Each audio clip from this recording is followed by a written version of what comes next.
Hello everyone, Chief Canuck here. Today I'm going to be showing you guys how to get 2 brand new and limited time nameplates for Halo the Master Chief Collection. They're part of the Yappening Year 2. Yes, Yapyap The Destroyer, our favorite grunt leader from Halo Wars 2, is back, and this time he's taken over Halo the Master Chief Collection, as you can clearly see. So more specifically, he's taken over Halo 2 Classic, and there's 2 brand new nameplates that you have until 10 a.m. Pacific, April 24th, to meet the criteria and unlock them. The first one is super straightforward, so I'll just quickly show you. Go to multiplayer, go to social games, and what you have to do is make sure you have the game presets set to the Yappening, and all you have to do is play 7 social matches. That's all you have to do. There's wacky game modes in this playlist. That's all you have to do is play and complete 7 matches. There is, however, one specific game mode that's part of the Yappening that's not by default in the settings. You have to change it over to 8v8, and then you can play Beamish Bonanza, a big team battle SWAT where everyone has active camo and a random secondary and random vehicles on the map. It's a little nuts.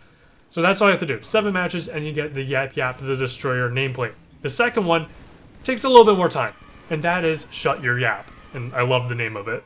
But what you have to do is headshot 250 grunts on heroic or higher difficulty on campaign or Spartan Ops. So the community's kind of collectively figured out what the best way is, and I've kind of tweaked my own method to get it the most fastest way possible and most efficient way.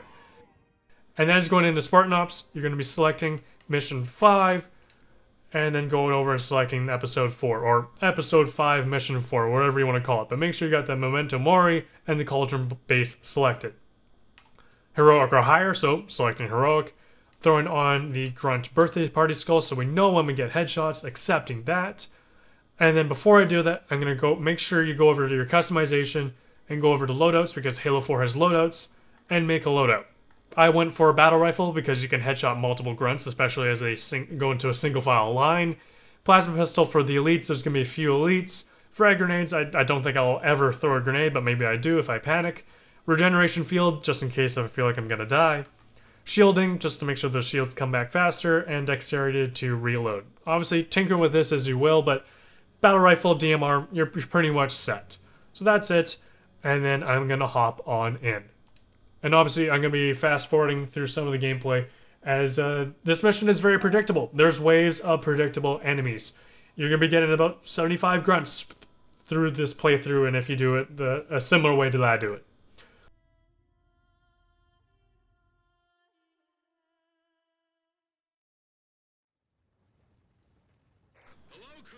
Alright, we got a weird cutscene where the textures aren't loading properly. Oh my goodness, look at that.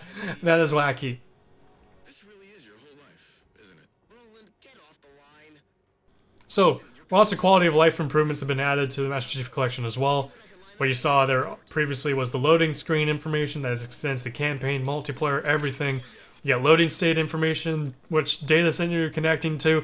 Apparently I'm connected to the one with the weird mantis and weird textures not loading, but let's roll with it. So, immediately gonna hop into Mantis, because there's a pack of elites, and this takes them out, I find, more efficiently than my plasma pistol and battle rifle. You can go either or, but that's why I hop in here. Then we're just gonna move up here, scare the grunts back into the tunnel, so that way my marines don't shoot them and steal them from me. I'm gonna hop out. Be mindful, it takes forever to hop in and out of the Mantis. So you wanted to kind of do it preemptively. Wow, these textures are just having a heck of a time loading. So we get a few headshots there with the battle rifle. That will trigger this dropship. I'll hop back in, and then I'll back off, shooting the turret, because this turret will always target me for some reason. And then I'm gonna back off and let that pack of elites come and kill my marines, because I don't want any marines alive stealing my kills. The waves in this are super predictable. And if you do it efficiently enough, you'll get about 75 grunt headshots.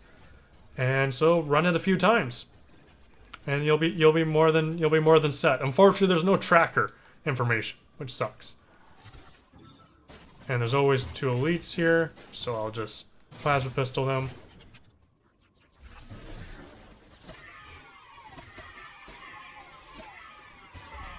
That's what I was worried about there. Oh, achievement! What do you know? Aim for the head. Great way to get just farm achievements and stuff like that. Alright, this first wave. Few elites and then short-legged grunts. So, I'm gonna grab a mantis over here. And while I'm doing that, the elites should kill my marines. Actually, I'm gonna steal this sniper rifle because you tend to survive sometimes. Okay, I love that your texture's not loading because you look a lot cooler that way. So I'm gonna let the elites take out the marines, hop into this, and the grunts are just showing up now. There we go. Really, there's only a few elites here, so I'm just gonna hop back out. These grunts are freaking out. This is not good. Sometimes they go suicidal. In that case, you just want to start popping them off before the grenades steal your kills. And ammo always is in the center here, which is super easy. Next wave. Grunts. These waves are super predictable. You'll get the same thing every time in the same spot. The only thing that will differ is just the path the enemies will sometimes take. These guys sometimes jump up.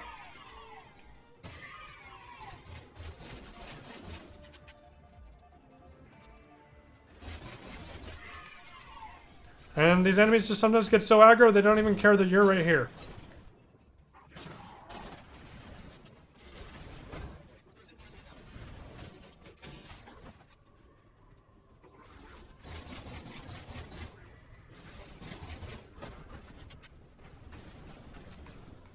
And then now we have more waves of elites.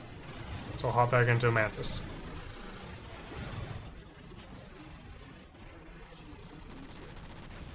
And then I'll hop out.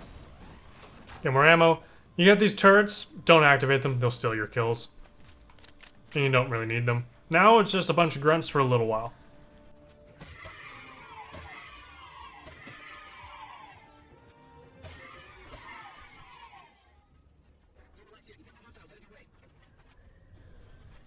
And more grunts. One of the things I really love that they added is they added an icon if you're idle, so that way you can figure out who in your lobby is idle and just tell them to quickly move the sticks to get rid of the idle sign. It is awesome that they finally added that so we can figure out who is gone AFK. And now, that prompt means we have 2 hunters. So you could activate that turret right there because the hunters always spawn over here, but they'll just steal grunt kills later, potentially.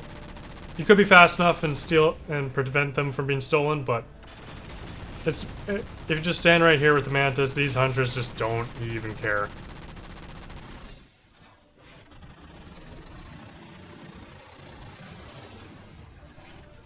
And then now, wave of elites.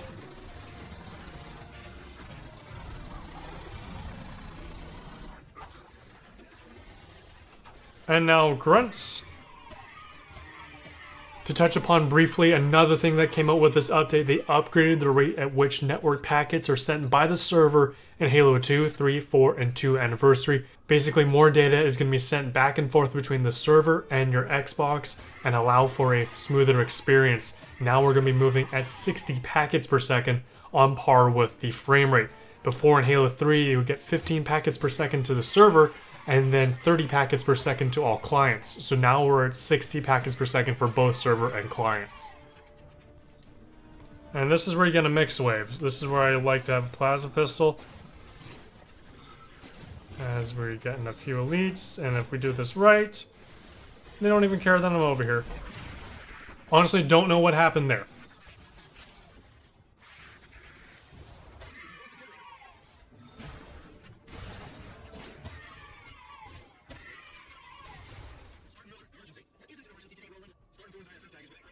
And that's it. That's the end of the mission. Sprint all the way to the end here, grab the tag, and sprint back to the caves to speed up and cut through the dialogue. And that's it. Run through this, I don't know, like 5-6 times. Unfortunately, there's no Halo Reach Light tracking challenge system, which I think Halo needs to bring back, which would make this easier, so you just kind of have to ballpark it. But I counted about 75 on some good runs, so keep that in mind. You're going to be done in about 4 or 5 run-throughs of this. If it's less clean, run it a few more times. But that didn't take that long at all. And with that, that's all you have to do, and eventually the nameplates will be rolled out to you, provided you've done all of this before April 24th at 10 a.m. Pacific. Let me know in the comments down below if you have a better strategy. Of course, that run was not the cleanest, but that's the run we're going with and showing you guys. Thank you all for watching. Be sure to like and subscribe. My name is Chief Canuck, and I'll see you guys next time.